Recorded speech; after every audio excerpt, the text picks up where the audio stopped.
We talked a little bit about the core values that you're using that as a part of your hiring process. Can you share with me, like, how do you identify the correct fit of the people that would be a good fit to your culture? So that is always a challenge. And I am no expert in it, let me tell you. A lot of it too is because, when you're meeting with an individual, we're all on our best behavior when you're in the interview, team members included, or, leadership included. But usually what I like to do from a hiring standpoint is I try and come in and just be super transparent out of the gate, because I want them to be super transparent as well.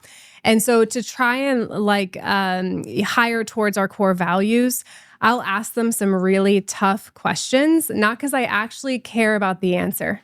I want to see how they process. Mm-hmm. Do they clam up? Do they, talk really fast? Do they look around the room? Do they not have an answer at all? Right. So I think that, when you're going through and hiring, you're taking the time to understand how they process. You're asking them some tough questions to see how they're going to respond. And then sometimes you can ask situational questions. I know that's like a really common hiring practice.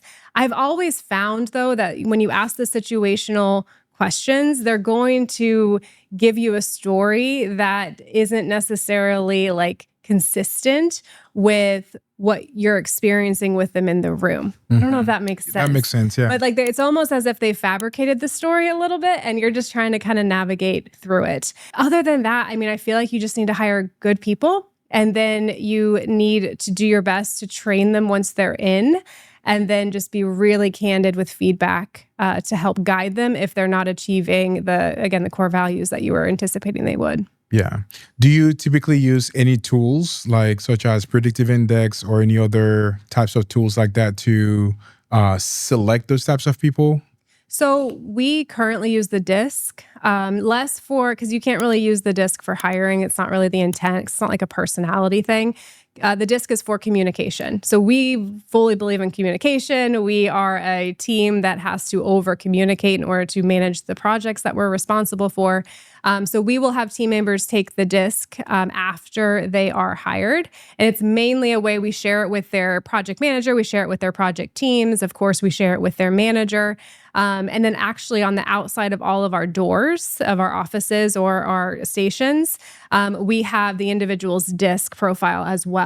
So before you even walk in to talk to that individual, you can glance up and remind yourself, oh yeah, this is how they prefer the interactions to go. And that just allows kind of removing some of the personality, removing some of the personal characteristics from the conversation, and just allowing you to get direct to the root of it. That's so fire! Fire, fire, fire! That's so fire, baby! That's so fire! Fire! That's so fire! Ow!